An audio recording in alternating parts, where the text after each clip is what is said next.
శ్రీమాత్రే నమ. జయ గురు దత్తాత్రేయ నమ. ఈ వీడియోలో మనం కన్యా రాశి వారికి ఏప్రిల్ 19 నుంచి 25 మధ్యలో జరగబోయే వార ఫలాలు పరిశీలించినప్పుడు కన్యా రాశి వారికి ఈ వారంలో ధనస్థానాధిపతి అయినటువంటి శుక్రుడు భాగ్యస్థానంలో ప్రవేశించడంతో వీళ్ళ యొక్క ఆర్థిక పరమైనటువంటి ఇబ్బందులు చాలా కాలంగా పరిష్కారం అవడం జరుగుతుంది. ప్రధానంగా స్త్రీలకి ఉన్నటువంటి ప్రధాన సమస్యలైనటువంటి వివాహ సంబంధించింది కానీ ఉద్యోగపరమైనది కానీ చాలా వరకు నెరవేరే అవకాశం ఉంది. అయితే మీ కుటుంబంలో ఒకరికి ఆదాయం పెరగడం వల్ల కొంతవరకు మీ యొక్క అవసరాలకి ఆర్థిక పరంగా అనుకూలంగా ఉంటుంది. మీ కుటుంబంలో ఉన్నటువంటి స్త్రీలకి ఏదో ఒక శుభం ఈ సమయంలో జరిగే అవకాశం ఉంది. అలాగే ఆర్థిక పరంగా మీ కుటుంబంలో స్త్రీలు మిమ్మల్ని చాలా వరకు ఆదుకోవడం జరుగుతూ ఉంటుంది. వ్యక్తిగతంగా స్త్రీలకి చాలా వరకు సంతానం కొరకు ఎదురు చూస్తున్న వారికి సంతాన లాభం కలుగుతుంది. వివాహం కొరకు ఎదురు చూస్తున్న వారికి వివాహం జరిగే అవకాశం ఉంది. బట్ ఏదైనా శుక్రుడు భాగ్యస్థానంలో ఉన్నప్పుడు మీరు ఏ రంగంలో ఉన్నా సరే, ముఖ్యంగా సినిమా, మీడియా, టీవీ రంగంలో ఉన్న వాళ్ళకి చాలా అనుకూలంగా ఉంటుంది. మీ యొక్క వాక్చాతుర్యం పెరుగుతూ ఉంటుంది. మీరు చేసే ప్రయత్నాల వరకు చాలా వరకు భగవంతుడి యొక్క ఆశీస్సులు కూడా లభిస్తూ ఉంటాయి. ఇక ప్రధానంగా దశమ స్థానంలో ఉన్నటువంటి గురువు, సప్తమ స్థానంలో ఉన్నటువంటి బుధుడితో ఏర్పడిన పరివర్తన, ఈ కారణంగా మీరు చేస్తున్నటువంటి కొత్త ఉద్యోగ ప్రయత్నాలు చాలా వరకు ఫలించే అవకాశం ఉంది. ప్రస్తుతం చేస్తున్నటువంటి వృత్తి వ్యవహారాలతో పాటు అదనపు ఆదాయం కొరకు మీరు చేసే ప్రయత్నాలు చాలా వరకు ఫలించే అవకాశం ఉన్నది. అలాగే పెళ్లి సంబంధాలు చూస్తున్న వారికి అనూహ్యంగా ఒక కొత్తగా సంబంధం ఒకటి వచ్చి అది సడన్గా మీకు కుదిరే అవకాశం ఉంది. అలాగే వివాహానికి కూడా తగిన ఏర్పాట్లు చకచకా చేసుకోవడం జరుగుతూ ఉంటుంది. అంటే గతంలో మీరు ఒక పెళ్లి సంబంధం చూసి అది నిర్ణయించుకొని కొంతకాలంగా వాయిదా పడుతూ ఉంటే ఇప్పుడు వచ్చినటువంటి కొత్త సంబంధం మీకు కుదిరే అవకాశం ఉంది. ఏదైనా మీరు తీసుకునే నిర్ణయం బట్టి ఆధారపడి ఉంటుంది. ఏదైనా సప్తమ స్థానంలో ప్రస్తుతం ఉన్నటువంటి కుజ శని గ్రహాలు వైవాహిక జీవితంలో భార్యాభర్తల మధ్య చాలా విభేదాలు ఎదురవుతుంటాయి. అలాగే ఉద్యోగం పరంగా ఉద్యోగస్తులు కూడా కొన్ని చికాకులు, ఇబ్బందులు ఎదురయ్యే అవకాశం ఉంది. అలాగే ఈ కోర్టు సమస్యలు లాంటి ఏవైనా ఉంటే అవి కొంతకాలం వాయిదా వేసుకోవడం మంచిది. ఏదైనా ఎవరో ఒకరు ఏదో కారణంగా మిమ్మల్ని ఇబ్బంది పెట్టడం జరుగుతూ ఉంటుంది.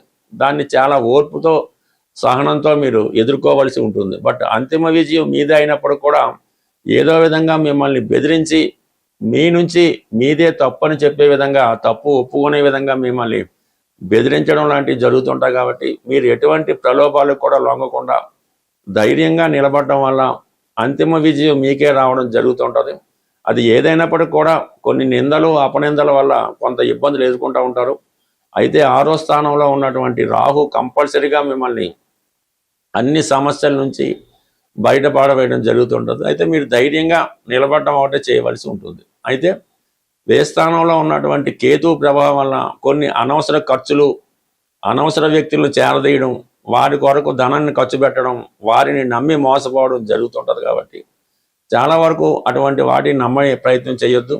మీరు ఒక ఉద్యోగ ప్రయత్నం చేస్తున్నా, ఒక వివాహ ప్రయత్నం చేస్తున్నా, మీడియేటర్స్ లేకుండా డైరెక్ట్గా మీరే ప్రయత్నం చేయాలి తప్ప వారిని వీరిని నమ్మడం వల్ల, మధ్యవర్తులను నమ్మడం వల్ల అసలు పని వాయిదా పడుతుంది. అలాగే అసలు పని పాడవుతుంది.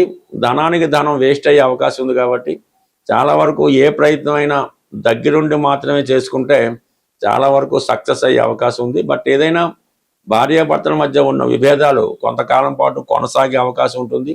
ఈ విషయంలో మధ్యవర్తులకి తావివ్వకుండా కొంతకాలం మీరు ఓర్పుతో ఎదురు చూస్తే దానికి అవే పరిష్కారం అయ్యే అవకాశం ఉంటుంది. ఈ నెల అంటే ఏప్రిల్ 19వ తారీఖు నుంచి 14వ తారీఖు మే వరకు కూడా ఈ శుక్రగ్రహం స్వక్షేత్రమైనటువంటి వృషభ రాశిలో ఉండడం జరుగుతుంది. అయితే ఇది సహజంగా ఈ వృషభ రాశి అన్నది సహజ రాశి చక్రంలో ధనస్థానం అవుతుంది.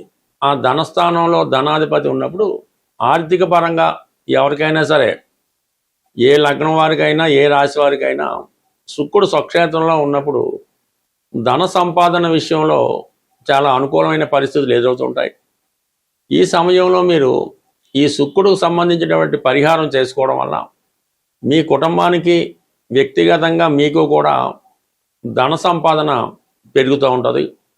కుటుంబం కూడా సౌఖ్యంగా ఉండడం జరుగుతూ ఉంటుంది. ఎటువంటి విభేదాలు ఉన్నా కూడా పరిష్కారం అవడం జరుగుతూ ఉంటుంది. దీనికి ప్రధానంగా మీరు ఏం చేయాలంటే,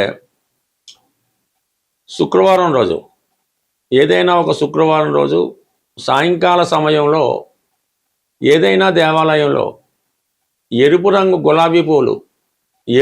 గులాబీ పూలు ఒక 6 మంచివి, చాలా ఫ్రెష్గా ఉన్నవి ఆ దేవాలయంలో సమర్పించవలసి ఉంటుంది. అది వెంకటేశ్వర స్వామి ఆలయం అయినా పర్లేదు, హనుమాన్ టెంపుల్ అయినా పర్లేదు, ఆలయంలో సమర్పించవలసి ఉంటుంది. అదే రోజు అక్కడ ఉన్నటువంటి భక్తులకి జిలేబీ పంచిపెట్టడం వల్ల మీకున్నటువంటి ఆర్థికపరమైన సమస్య తొలుగుతుంది. వివాహానికి ఏవైనా ఆటంకాలు ఉన్నప్పుడు అవి కూడా తొందరగా తొలగిపోయే అవకాశం ఉంది. అదే ఇదే సమయంలో, అంటే ఈ శుక్రుడు ఈ స్వక్షేత్రంలో ఉండగా మీ కుటుంబంలో ధనం నిలవాలంటే మీరు ఒక చిన్న పరిహారం చేయవలసి ఉంటుంది. ఈ పూర్వకాలంలో, అంటే ఇప్పటికీ కూడా కొన్ని ప్రాంతాల్లో ఈ డబ్బులు వేసుకునే డిబ్బీలు అంటారు దాన్ని, మట్టితో చేసినటువంటిది, డబ్బులు వేసుకునే ఒక చిన్న మట్టి కుండ లాంటిది తీసుకొని అది శుభ్రంగా ఇంటికి తీసుకొచ్చి దానికి శుభ్రంగా పసుపది రాసి ఆ మట్టి పాత్రలో ఒక పిడికెడు కళ్ళుప్పు, ఒక 5 గోమతి చక్రాలు, అలాగే రాగి నాణ్యాలు ఏవైనా ఉంటే కనీసం ఒక 6 కానీ 3 కానీ, లేదంటే ఒక రాగి నాణ్యమైనా ఆ మట్టి పాత్రలో వేసి దానికి పైన ఒక ఎరుపు రంగు క్లాత్తో క్లోజ్ చేసి అది మీ దేవుడి మందిరంలో కానీ, లేదంటే మీరు సామాన్లు దాచుకునే ప్రాంతంలో దాన్ని జాగ్రత్త పెట్టడం వల్ల అది నెమ్మదిగా మీకు ఆకర్షణ పెరిగి ధనం సమృద్ధిగా వచ్చే అవకాశం ఉంది. బట్ ఏదైనా ఈ శుక్రగ్రహం బలంగా ఉన్నప్పుడు మీరు ఒక 18 రోజులు కానీ 41 రోజులు కానీ ఒకే సమయంలో పర్టికులర్గా మీకు ఏ టైం కుడితే ఆ టైంలో మరి కనకధార స్తోత్రాన్ని పారాయణ చేయడం వల్ల కానీ, వినడం వల్ల కానీ మీకు ఆర్థిక పరంగా చాలా అనుకూలమైన పరిస్థితులు ఎదురవుతూ ఉంటాయి.